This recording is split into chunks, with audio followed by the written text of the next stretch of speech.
תודה לך, הנשיא טראמפ. תודה לך.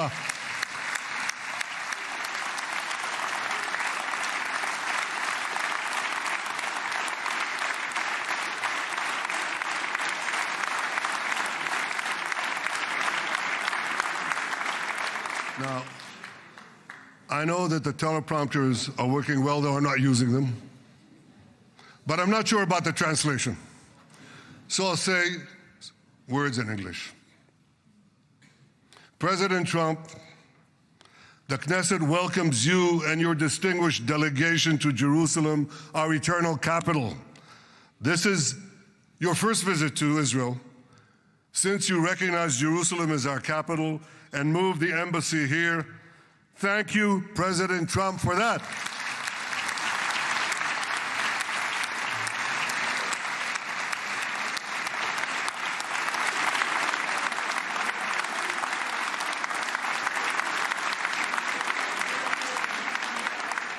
There are many other reasons to thank you since your last visit here. Thank you for recognizing Israeli sovereignty over the Golan Heights.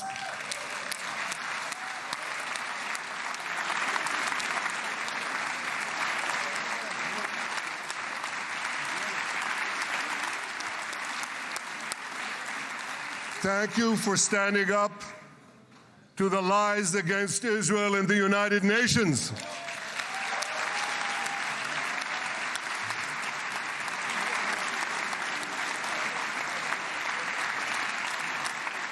Thank you for recognizing in your 2020 peace plan our rights in Judea and Samaria, the ancestral homeland of the Jewish people.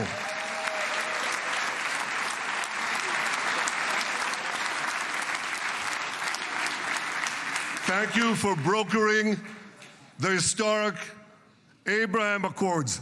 Abraham, Eskhemei Avraham.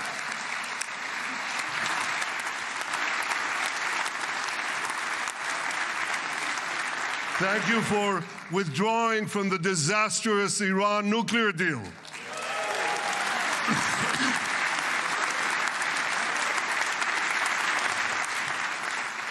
Thank you for supporting Operation Rising Lion and for your bold decision to launch Operation Midnight Hammer. Boy, is that, you got to hear this.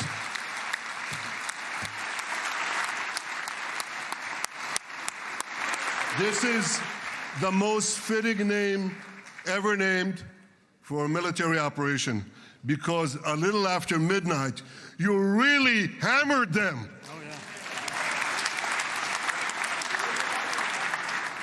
My friends, this is only a partial list, but it's enough to affirm what I've said time and again. Donald Trump is the greatest friend that the state of Israel has ever had in the White House.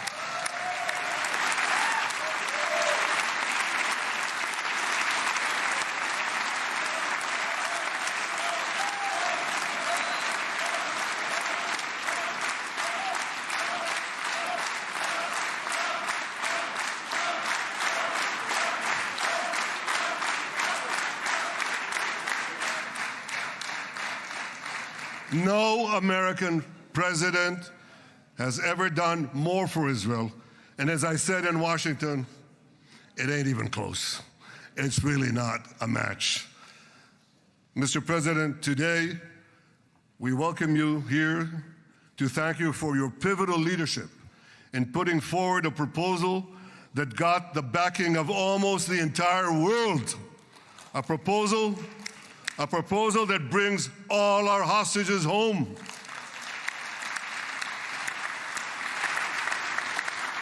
A proposal that ends the war by achieving all our objectives. A proposal that opens the door to an historic expansion of peace in our region and beyond our region. Mr. President, you are committed to this peace. I am committed to this peace. And together, Mr. President, we will achieve this peace. We've done it before. We've done it before in the Abraham Accords. Jewish festival. You always tell the world. Seventh, we remember the thousands of terrorists into our towns and kibbutzim. 1,200 people in cold blood, dozens and dozens of Americans. We remember families burnt alive, embraced each other. Remember the beautiful young Israelis down over musical. We remember the 100 citizens dragged into the Gaza, including 12 Americans, men and women and old, babies and elderly Holocaust. My friends, babies as hostages. In response to this barbaric attack on October 7th, Israel did what it had to do. With indomitable courage, we set out to defend our people, to defeat our enemies, and to release our hostages. Our heroic soldiers fought like lions. They fought on the front lines of civilization and barbarism. Israel achieved amazing victories over Hamas and the entire Iran terror axis. Sinwar, Dev, Hania, Nasrallah, Assad, they're all gone.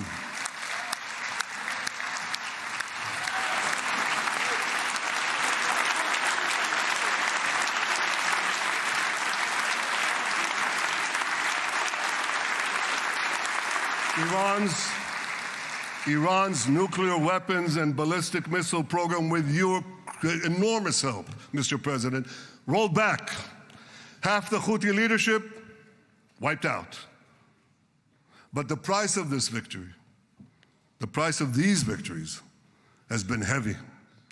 Nearly 2,000 of Israel's finest were lost, nearly half in battle. They left behind parents, spouses, siblings, and children. Their love and laughter, their promise and potential were lost forever. To the families of our fallen fighters, many of them are here, I say, I know the depth of your pain. I know the inconsolable grief that will accompany you for the rest of your lives. The state of Israel bows its head in eternal gratitude to our fallen heroes. Because of these heroes, our nation will survive. Because of these heroes, our nations will thrive. And because of these heroes, our nation will have peace. Mr. President, thousands of our brave soldiers were also wounded, suffering terrible blows to body and soul. Brave soldiers like Ari Spitz. Ari is an American.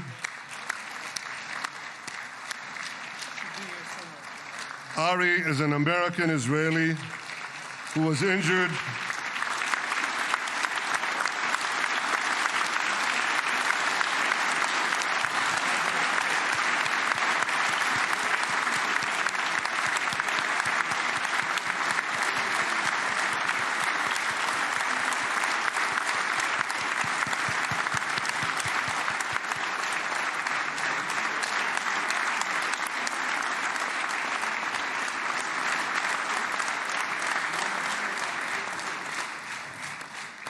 Ari is an American Israeli who was injured in Gaza while searching for Hamas terrorists and weapons. 2 of Ari's comrades were killed in this action, and 10 were injured. Ari was presumed dead, but made a miraculous recovery despite losing 3 limbs. Ari, stand up for a minute alone. Stand up. There you go. There. Ari, you are the spirit of Joshua. You are the spirit of David. You are the spirit of the Maccabees. You are the spirit of Israel. I salute you. We all salute you.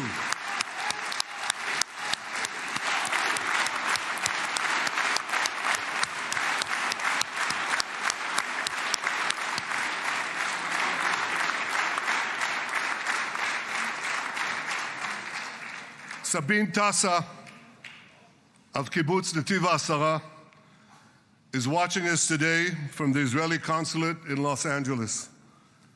Sabine lost her husband and her oldest son on October 7th. She is the mother of 3 other boys.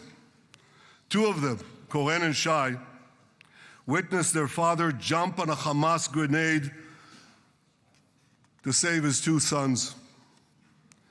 We all saw the film of those 2 boys crying out in pain, "Father is dead. Why? Why did God save me?" Mr. President, my friend Donald, I've seen some very tough things in my life. But I couldn't bring myself to watch those boys suffering again. So I didn't see this film except once.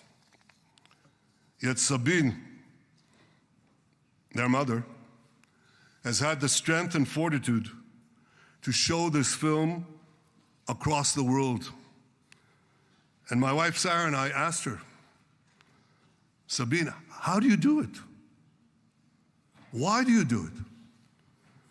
And she answered, "I do it to show the entire world the monsters Israel is fighting and the justice of our cause." This is what she's doing once again in Los Angeles. Sabine, you can hear me now, so I want to tell you on behalf of all of us, you embody the spirit of our biblical heroines, Deborah, Ruth, and Esther. You too are the spirit of Israel, and we all salute you.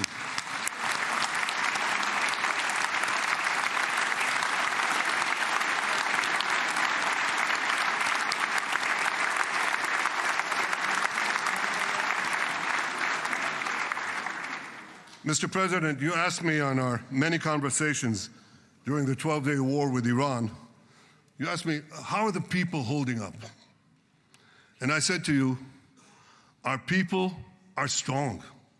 Israelis are a nation of lions with unlimited resolve to defend our country and secure our future. The people give strength to our soldiers, and the people give strength to me and to my colleagues. The Jewish people have risen from the ashes time and again, but when we formed the State of Israel and the Army of Israel, we pledged never again would be defenseless against our enemies. And that resolute strength not only assures our survival, it assures our future, it assures peace. We have paid a high price for this war, but our enemies now understand just how powerful and just how determined Israel is. They understand that attacking Israel on October 7th was a catastrophic mistake. They understand that Israel is strong and that Israel is here to stay. And this, Mr. President, is the indispensable foundation of peace. Peace through strength. Ladies and gentlemen, this is a momentous day, a day of great joy as the remaining hostages come home. My wife Sarah and I have met with the hostage families many times. There were no words to describe their agony, only tears of bottomless sorrow and unimaginable pain. At the beginning of the war, I promised to bring all the hostages home. Today, with the indispensable help, the determined and focused help, the unremitting help of President Trump and his team, and with the incredible sacrifice and courage of the soldiers of Israel, we are fulfilling that promise.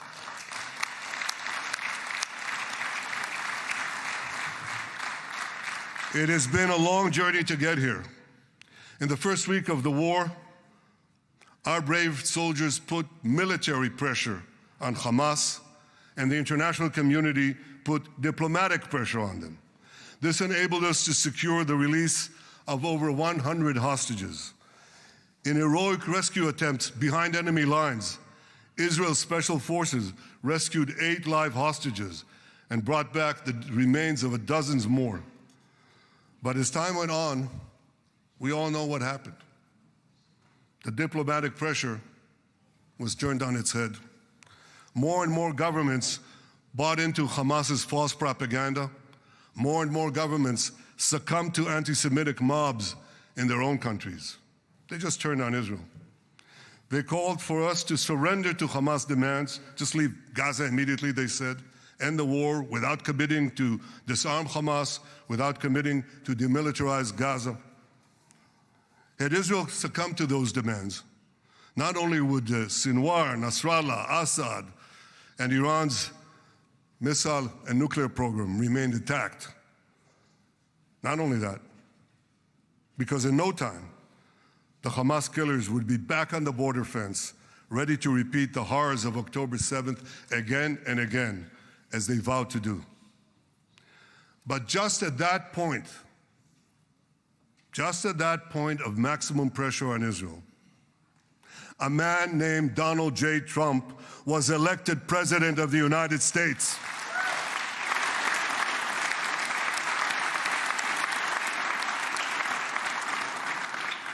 And ladies and gentlemen, overnight,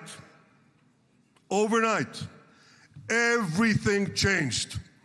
Everything.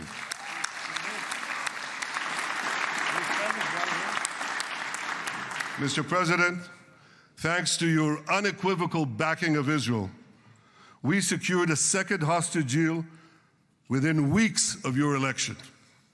And in the months that followed, we worked closely together to forge a path to bring the remaining hostages home and end the war. End the war in a way that ensures the disarming of Hamas, the demilitarization of Gaza, and that Gaza would never again pose a threat to Israel. 2 months ago, you fully backed my decision to send the IDF into the last Hamas stronghold in Gaza City. You shared my view that this military pressure would help free the hostages. And despite all the criticism, all the naysayers, we were right. Hamas caved in. And 2 weeks ago, you succeeded in doing something miraculous. You succeeded in doing something that no one believed was possible. You brought most of the Arab world, you brought most of the world behind your proposal to free the hostages and end the war. I want to thank Steve Witkoff, Jared Kushner, and Ron Dermer for their great contribution to this effort.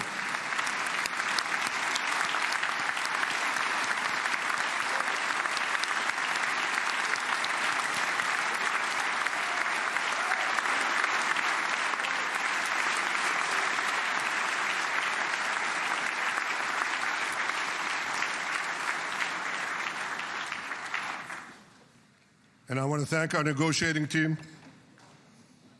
I believe that the close cooperation between the two of us, between our two nations, combining Israel's military pressure and President Trump's unmatched global leadership. I have to tell you, I've seen a lot of American presidents. I've seen them all in the time that I've been here, and I've been here quite a lot of time. I've never seen anyone move the world so quickly, so decisively, so resolutely as our friend President Donald J. Trump.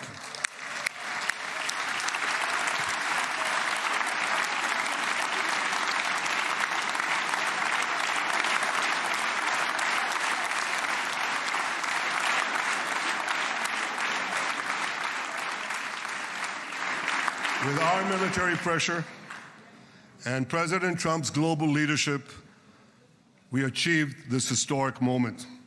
It's a moment of indescribable joy as our nation embraces our sons who are coming home. Mr. President, this week,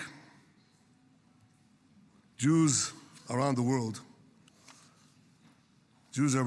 are going to read the book of Ecclesiastes, Kohelet, in the Bible. The Bible has many miraculous moments. One of them was your decision to bomb Fordo. I think it was a pivot of history because it wasn't meant only to bomb Fordo. That action and your previous action of taking out Qasem Soleimani, the architect of death, I think that changed the balance of power in the world. You brought America back again to the driver's seat.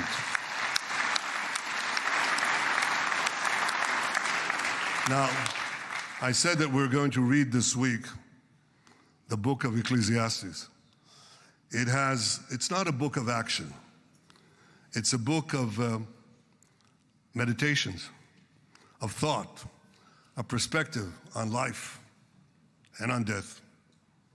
And in this book, we read the immortal words of King Solomon. To everything there is a season, and a time for every matter under heaven. Et milchama ve'et shalom. A time for peace and a time for war. The last 2 years have been a time of war. The coming years will hopefully be a time for peace.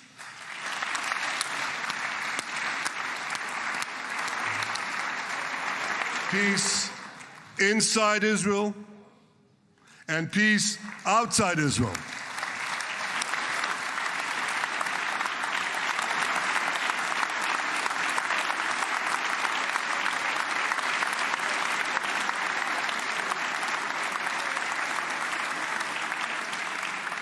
I look forward to continuing marching with you on the path we paved together with the Abraham Accords. Under your leadership, we can forge new peace treaties with Arab countries in the region and Muslim countries beyond the region. Abraham's children will work together to build a better future, a future that will unite civilization against barbarism, light against darkness, and hope against despair. And my friends, I believe that with President Trump's leadership, this will happen a lot faster than people think.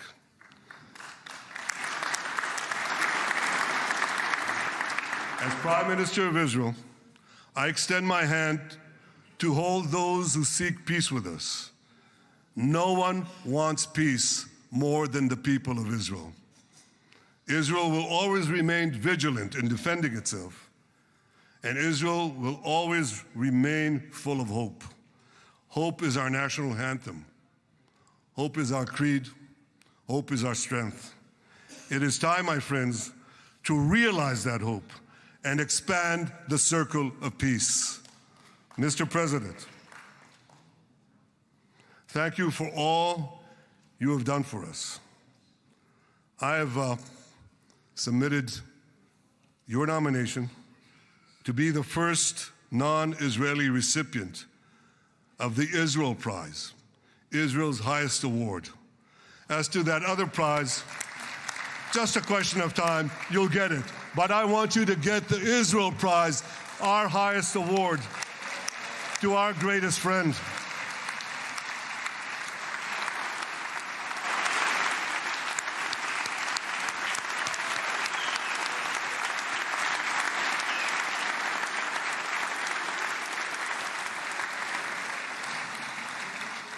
When others were weak, you were strong. When others were fearful, you were bold. When others abandoned us, you stood by our side. On behalf of the government and people of Israel, I thank you for your extraordinary friendship. Thank you for helping bring our hostages home. Thank you for supporting Israel's march to victory. Thank you for paving a path to peace. מכובדי נשיא ארצות הברית, ידידי דונלד, ברוך הבא לישראל, ברוך הבא לירושלים, ברוך הבא ביום המרגש הזה, שהחיינו וקיימנו והגיענו לזמן הזה.